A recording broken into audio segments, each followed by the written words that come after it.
Welcome to the Treasury Update podcast, presented by Strategic Treasurer, your source for interesting Treasury news, analysis, and insights in your car, at the gym, or wherever you decide to tune in.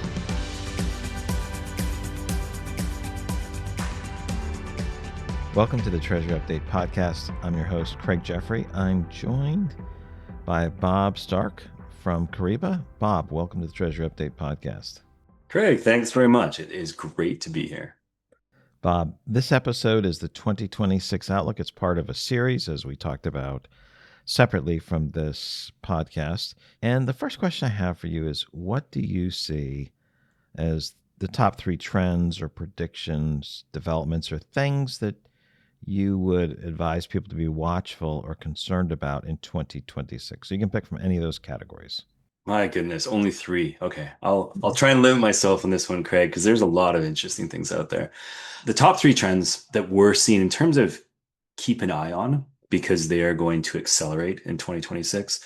Number one has to be AI. AI continues to percolate. I think I see a lot of conversations, and I'll get into this in a second, but I see a lot of treasury teams starting to really understand, wait a second, I can do this with AI. So that's going to be my first one. Second one, digital assets. It rose to such prominence towards the end of 2025 that I think it would be wrong not to talk about digital assets, stablecoins, on-chain liquidity. The third one, it may sound similar to the first around AI, but I really do want to be intentional around having a great data strategy and being data-driven in decisions. I see this pivot from visibility to actionability starting to become really part of conversations, especially at the treasurer level. And so I think that's a big one. But if I may, I'll kind of explain each one in terms of why I would say those things, Craig. Sure. So you want to start with the order you gave them? Yeah, why not? Just for fun. Let's keep it consistent for the audience. There you go. So for the AI, the projection of AI, I think, is very simple. What most people saw in 2025 is the use of large language models, whether they were provided by systems that they were using or whether they were something that they procured on their own through IT, like ChatGPT being a common example of that.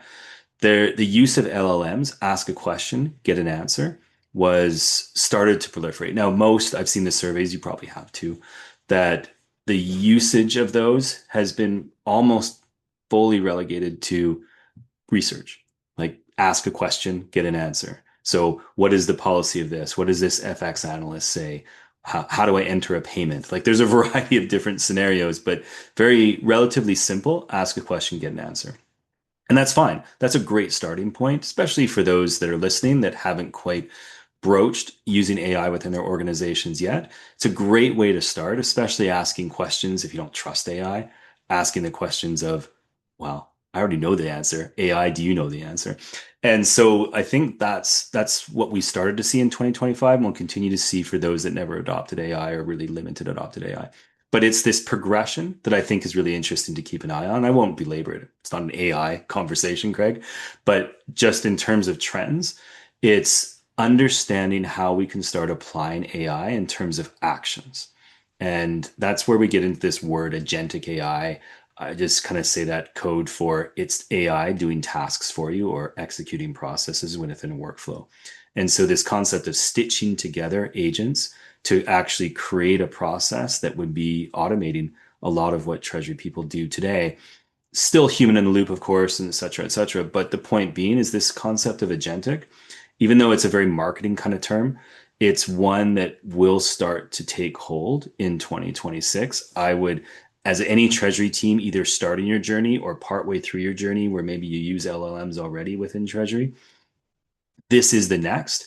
And that next upon next, if you will, is where you start getting these agents start to talk each other across different platforms, not just in its treasury system that you work in. So there's a big pathway. If you're using LLM, you're right at the start, and 2026 is going to be super interesting. So I'm very intrigued in that one. To summarize, your AI view and prediction for 2026 is moving from answers to actions. That'll be the transition. Is that a fair summary? Yes, it is very much actionability and being able to start not just answering questions, but actually executing process. Okay, great, Bob. So digital assets is the second one. Digital assets is the second one. So we've done work before on this, Craig, and there's other things that we've recorded relatively recently, even that talk about what's the opportunity for digital assets, what's stable coins, what do they mean for corporate treasury? Without re-lecturing and all that, I think the thing to keep an eye on is there a role for stable coins? Is there a role for on-chain transactions within your treasury operation? And I think most treasurers, at least ones, even if you look at the AFP conference relatively recently, or Eurofinance, which is around the same time, but in Europe, most treasurers are like, I'm not so sure if that is something that adds value to us yet. That narrative is starting to change a little bit because we're seeing real examples. You see examples like JP Morgan with Connexus. They just did a like automated, not even like manual, but automated programmable payment for BMW as an example of something that can be done on chain, but is a real intercompany transfer cross border. There's other examples that are similar to that. They're maybe not so automated and programmable, but there's more opening attitudes or more relaxed attitudes, maybe, in terms of opening up towards digital assets and stable coins as some role within existing treasury processes. So, what does that mean to keep an eye on in 2026? I think very much is that there's probably three conditions or three scenarios that are really interesting. Number one, do stable coins provide an opportunity to simplify, streamline, and lower the cost of cross-border payments? There are great answers, especially if non-deliverable currencies and ones that are, let's say, difficult to get money in and out of. There's ways to streamline some of that. Number two, is there a scenario for tokenized money funds, especially as some of these tokenized money funds start to potentially dangle intraday liquidity and intraday rates of return? That's something to keep an eye on too. That's my personal favorite. I've been waiting for intraday liquidity for a long time, and I'm starting to get a little excited that we're that much closer to it. And then the third one, which is maybe a little bit more, I'll call it more towards the end of 26, but it's one to keep an eye on because it's, I think, a very realistic scenario of tokenizing payables and receivables and parts of our cash and cash conversion lifecycle, because that's where you start exchanging tokens as basically an instrument of payment within your supply chain, with your value chain. That's one that I think it's more discussion oriented at this point. If I'm being quite candid about it, I don't necessarily see that being action in January or February or March. But I do see that this is an interesting topic of discussion because banks and other trade partners are starting to latch on to the what if we could do this. So, yeah, I think there's viability in terms of looking at those use cases. But again, it's just a matter of first, are we comfortable? And then B, is there a scenario that actually adds value that is a good outcome for us? Yeah, I know a lot of people always like to say such and such is the year of whatever. It's usually a 3 years of whatever, right? It takes a while for adoption. But so we covered your first one, which is artificial intelligence. Number two, which was digital assets. And number three was data. I love saying this. I'm going to say it again too. There is no AI strategy without a data strategy. But in fairness, in 2026, there's also no real improvement and actionability of your treasury without a data strategy. Like every treasury platform, every ERP platform, every portal, even bank systems, all of this, they're all there in reality to support a data strategy. That may not be the way that you think of them, but starting to think this way is a critical path to being able to find ways to improve the operational efficiency of treasury. And so, absolutely, I think it's a core opportunity, really critical opportunity, actually, if I can double down on the impact of that for treasurers and treasury teams to get comfortable with where do I get my data, who owns that, how does an update process look like? Like, for example, if I'm looking in SAP or Oracle for payables and receivables, how do I have confidence that what I'm looking at is right now? It's not yesterday's data. When do we get that? What's the refresh? Like, these are things that even if they seem like very detailed, it's the trend that we're starting to see as people are starting to ask these questions. And I'm glad that they are. And I think in 2026, you're going to get more of those. How do we have this platform, this set of tools, this technology, be it AI, be it APIs, be it even just like business intelligence or visualization or even just dashboards, How do we get those to support a data strategy so we can make this move from just having visibility and that being enough to really meeting that expectation that the CFO and management and even the board has of organizations, which is that's great that you know what your visibility into your cash is. What are you going to do? What's the decision here based on the plate of wonderful macroeconomic data or tariffs or decisions or whatever is going on? Based on that, what is going to happen? What's our move? And being much more data driven is so critical to that as organizations get a handle on what their data strategy is. So I almost say that's probably the most important trend that we keep an eye on and I'm interested in, is because then you can have an AI strategy once you have a data strategy. Appreciate that. So, Bob, can you tell us your name, who you work for, what do you do for them, and also what website could they find more information out about your company? Sure. Bob Stark, Global Head of Market Strategy at Kyriba. The website is kyriba.com. What do I do? What does that mean? Because that's a very vague title, isn't it? It can mean a lot of things. I think the simple answer, what do I do for Kyriba, is I kind of sit at the intersection between product strategy, go to market, and then our customers, and making sure that what we are doing at Kyriba really provides value and improves the success of our customers. And that's across AI, it's across data strategy, it's across digital assets. So we make sure that this is something that makes sense for our customers that they can use. And again, the key thing, making them successful. Excellent. So, yeah, Kyriba's KYRIBA.com. So, the last question, Bob, is what recommendation or piece of advice do you have for corporate treasurers at the beginning of 2026? It can be multi parts, it could be related to one of the three things you said, or all of them, or something completely different. I'm going to start with something vague and then link it to data strategy where it kind of ended our predictions before. Okay. So definitely do more. And I know that sounds really vague. It's intentionally so.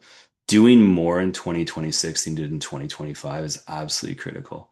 The one thing I see from organizations that really are starting to succeed, where their treasury teams are winning awards, they're doing interesting things, it's because they have this insane curiosity. Say, whatever we did before is not good enough for what we need to do going forward. We want to be more strategic, more involved. We want to basically be able to proactively answer questions that previously we were reacting to really support the CFO, who's in themselves a more strategic individual in the organization. So curiosity to do more, think through how to be more proactive. Now, the red thread to what do you actually do for that? It comes down to having a data strategy. That Maslow's hierarchy of treasury needs, that foundation has to be having a data strategy that allows you to become more actionable. Visibility, as I said before, and I'll say it again, visibility is great. It's delightful. However, it doesn't drive action unless you have the right data strategy in place.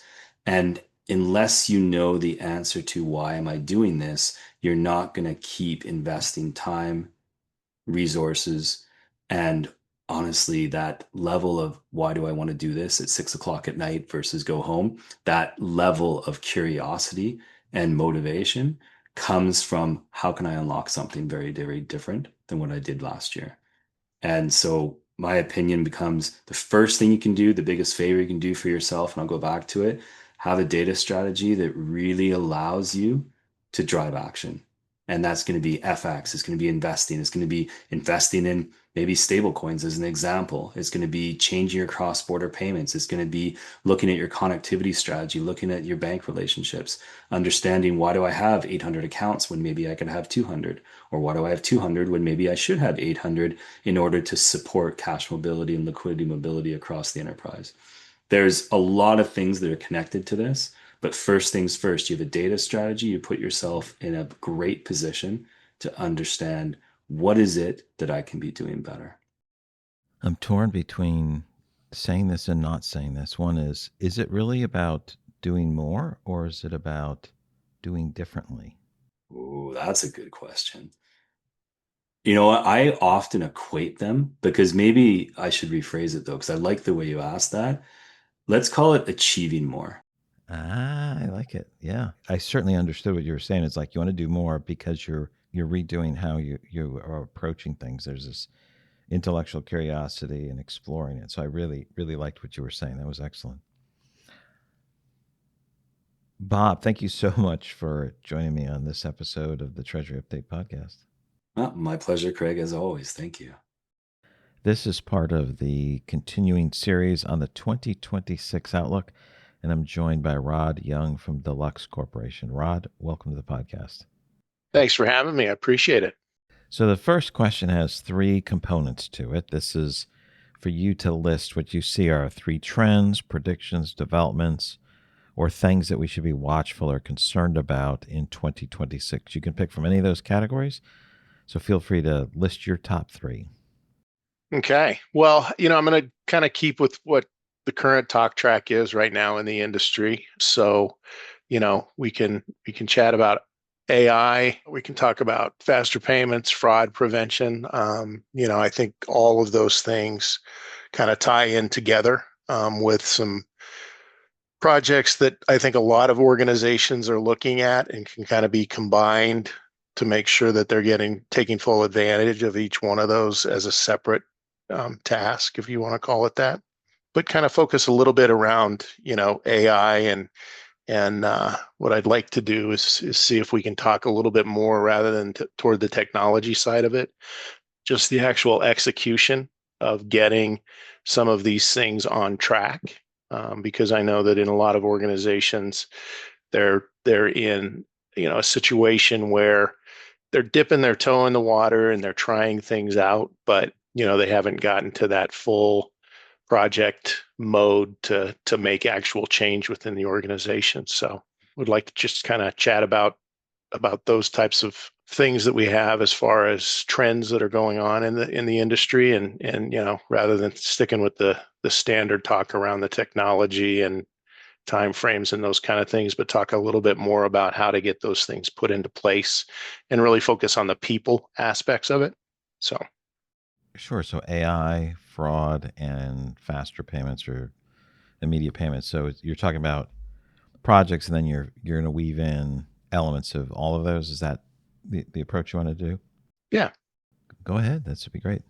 great. So let's talk just a little bit on the topic around AI. So there's a lot of conversations that are going on everywhere around what's happening in that space.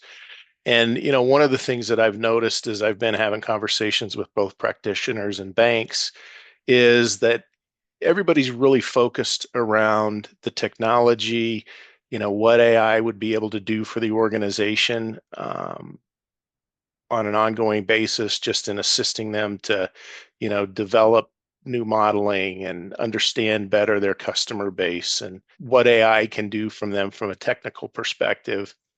But I'm also starting to get a better understanding from those organizations that they're just not really sure about what they're going to need to do going forward to get the organization, number one, comfortable with it, utilization of AI within their day-to-day business, and then also making sure that they're getting the human aspect of that taken care of, which means folks that are going to be impacted by AI, using AI, both from an internal basis as well as their external customers or just their trading partners. So one thing, I had a conversation just a couple of days ago, and we talked a little bit about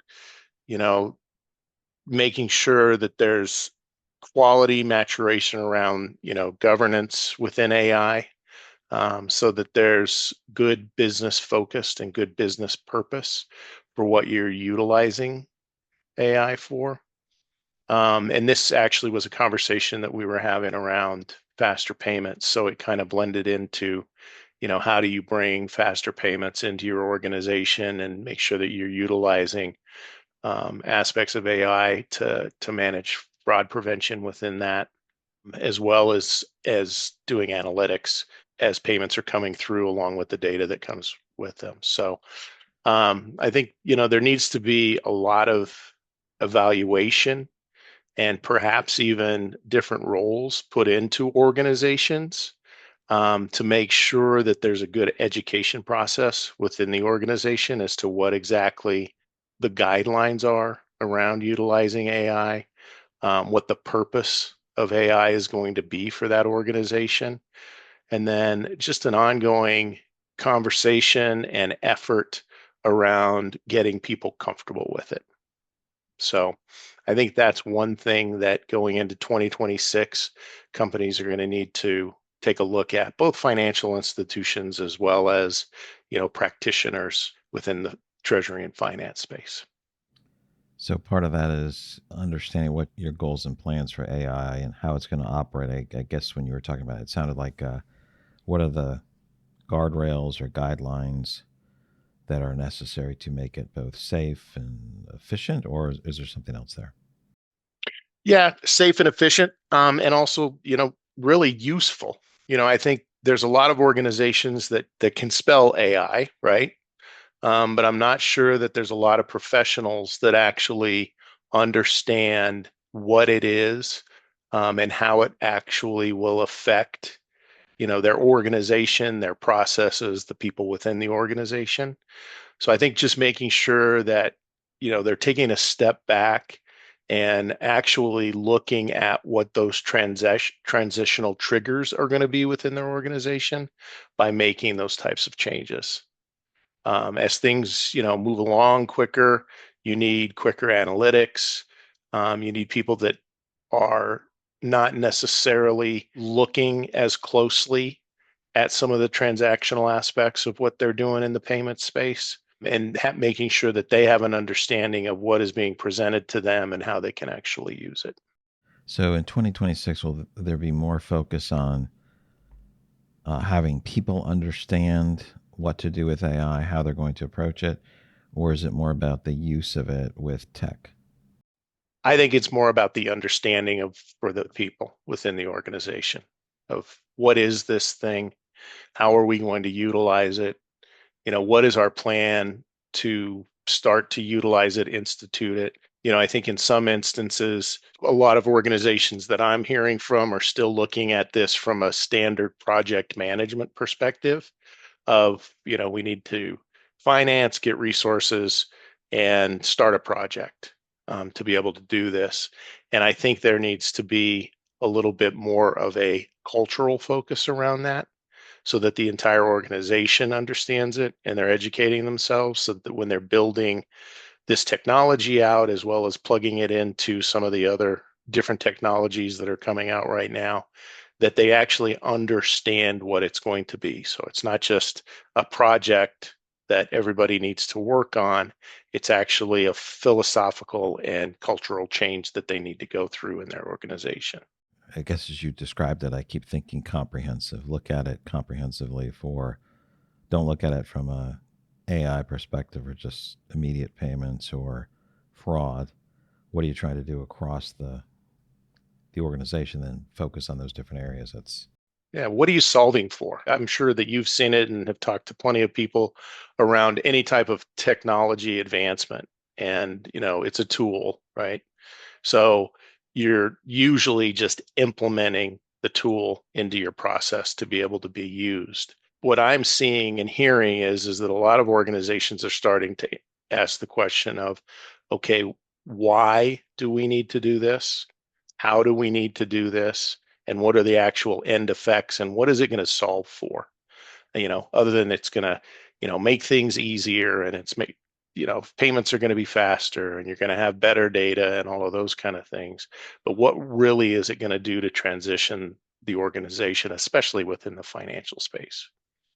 okay. Servicing is a whole different world, talking about how it's going to help in the service industries. Sure. So that covers a lot of AI and faster payments. And you did touch on fraud and security. Is there anything else on fraud and security that you wanted to bring up, or is Yeah, really just blending that in. So, fraud is obviously something that just is top of mind for every organization. We're always, battling to be ahead of the curve, from fraud prevention. AI can help with that. And I think there's a lot of case studies that are already out there. We're having AI in place to be able to do monitoring and, immediate monitoring of transactions and understanding better trending and those type of things that, companies can utilize that. And as you move into faster payments, obviously, one of the biggest questions that a lot of individual companies have is that, they want to know, okay, what are the risks that we're taking? Because now we've made things quicker. Transactions are getting posted.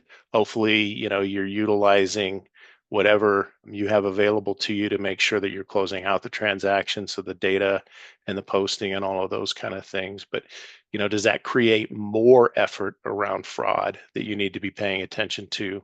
Or does it solve the problem of fraud? Because now, you've gotten to a point where the transaction is completed, you've closed it out, it's already moved on to whatever the next task or transaction that you have. So, I think it just opens up the question of, as you're starting to look at these things, you need to make sure that you're taking a keen look at how it's going to affect your fraud prevention modeling. Right. I imagine there's a podcast series for criminals about 2026 outlook and how we can use AI to take more advantage of it. But I'm sure Rod, you can see it online directly. Rod, if you could just introduce yourself and your role at Deluxe and give us a website that people could find out more about Deluxe. Yeah, definitely. So I'm in the advisory, and we're actually moving more toward doing work directly with financial institutions and direct to corporates around support for all the applications that we have from both a sales as well as a technical perspective.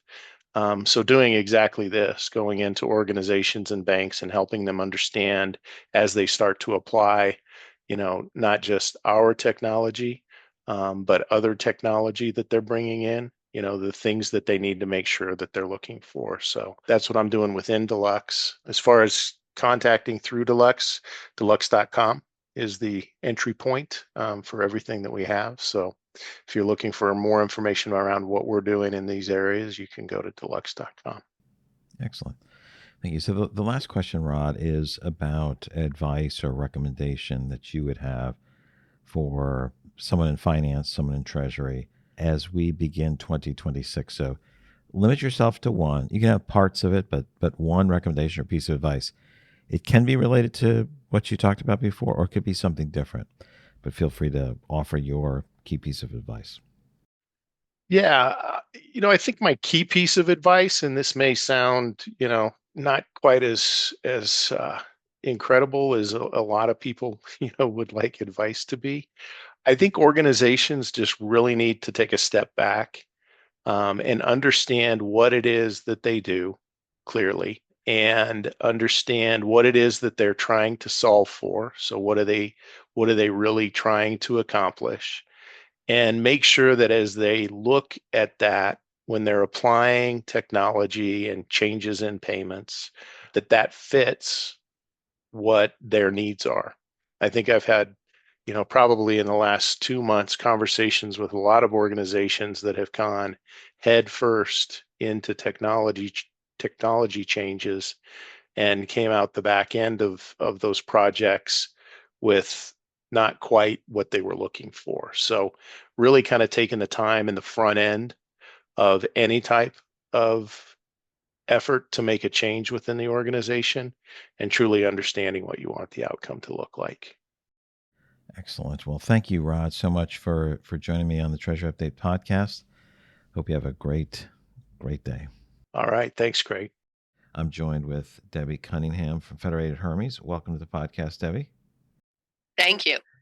Well, the first question is to ask you, what do you see as the top 3 trends, predictions, or developments, or things that you would advise people to be watchful or concerned about in 2026? You can pick from any of those in one category or across the board. Certainly. Well, I think the first thing is FOMC membership.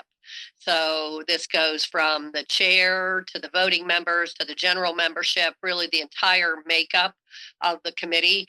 And I think the world and certainly the short-term markets are concerned that there may be, political aspects that are added to it depending upon who the next chair is. So that will come to fruition in the spring. Who the regional presidents will be, and what their makeup is from a voting standpoint. Last I looked, I think we had an addition with the new the regional president voters in 2026, an addition of one Dove, an addition of one Hawk, and then two kind of centrists, which pretty much offsets things one from the other. And then ultimately, how that plays through from a Fed policy standpoint and communication. There's been discussion around changes to, how the regional presidents are chosen. There's been discussions around, Powell's process of communication with the press conference, with the series of economic projections and dot plots, all of which we in the short-term market don't like to see change. We like the communication, and ultimately, if you compare the press conference at the September meeting through the press conference at the October meeting through the press conference at the December meeting, they were all vastly different, and there was a lot to be read from how Chair Powell characterized the answers to his questions.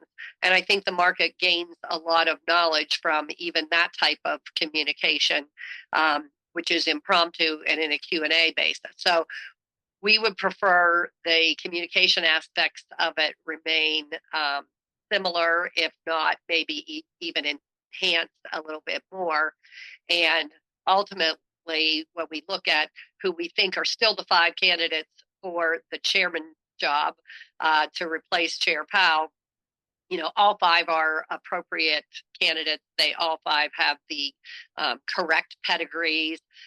Some have more market experience than others, but all potentially would fit that bill. So I think that's okay.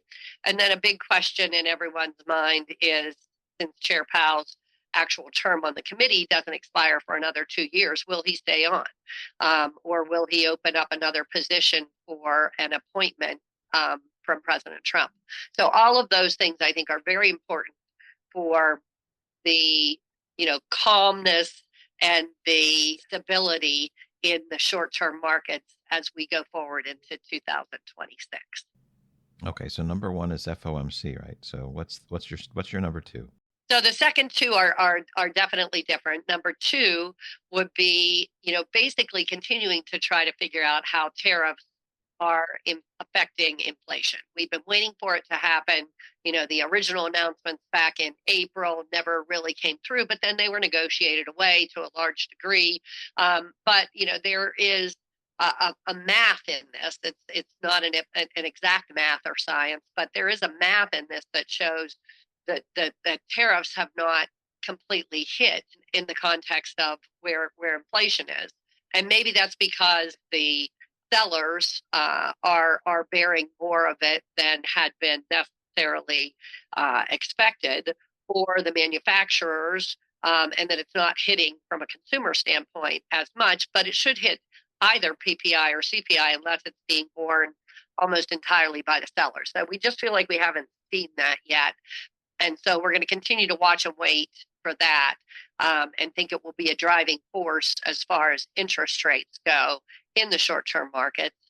And then the third, sort of area of just watching, I won't call it a concern, but watching, is the credit markets. We, have started to see some transactions from a structured finance standpoint in the ABS market, and sort of the private markets have either fraud or lower credit standards and underwriting standards associated with them, which has caused those issuers, those companies on the fringe to have some problems from a credit standpoint. Certainly not anything that we feel is going to be in a major way impactful in the short-term credit markets from a short-term liquidity perspective and a money market fund standpoint for corporate treasurers. Nonetheless, if we start to see some sort of a trend with, delinquencies increasing, charge-offs increasing, we may want to cut back on some of the duration that we extend to some of those issuers. So it will certainly be, from a credit standpoint, something that our analysts will be following very closely in 2026. Excellent. So, Debbie, could you introduce yourself, the company, and share a website URL address for the audience? Certainly. I'm Deborah Cunningham. I'm the Chief Investment Officer for our liquidity franchise at Federated Hermes. I have overseen the taxable and tax-free markets and as well as a global perspective now for decades at Federated Hermes. Federated Hermes public website is www.federatedhermes.com. Excellent. Thanks, Debbie. So the final question is about recommendations. So what recommendation or advice do you have for corporate treasurers at the beginning of 2026? Well, Craig, it seems as though, corporate treasurers in 2024, were, experiencing, a near nirvana environment with 5% type yields on their liquidity or money market products, and their investments that they had in those, and their cash proceeds that they were able to earn from them. In 2025, that 5% drifted down towards 4%, still a very good number. Our expectation would be in 2026, we're dealing with 3 handles. 4 handles start to go away, and we start getting 3 handles, but it doesn't continue. That trend doesn't continue. So our expectation would be in a flat to declining, modestly declining environment, lengthening, if possible, from a corporate treasurer perspective, would make a whole lot of sense. The corporate treasurer got very good at bucketing cash back in the zero rate environment, which we don't think we're anywhere close to, nor are we heading toward.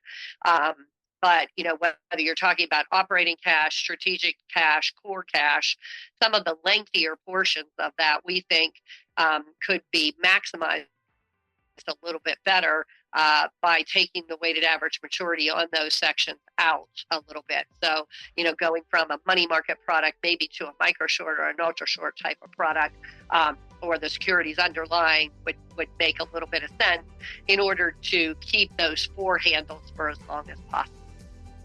Right. Excellent. Debbie, thank you so much. Thank you. Have a great rest of your day.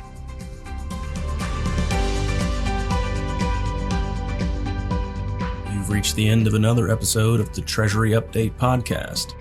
Be sure to follow Strategic Treasurer on LinkedIn. Just search for Strategic Treasurer. This podcast is provided for informational purposes only, and statements made by Strategic Treasurer LLC on this podcast are not intended as legal, business, consulting, or tax advice. For more information, visit and bookmark strategictreasurer.com.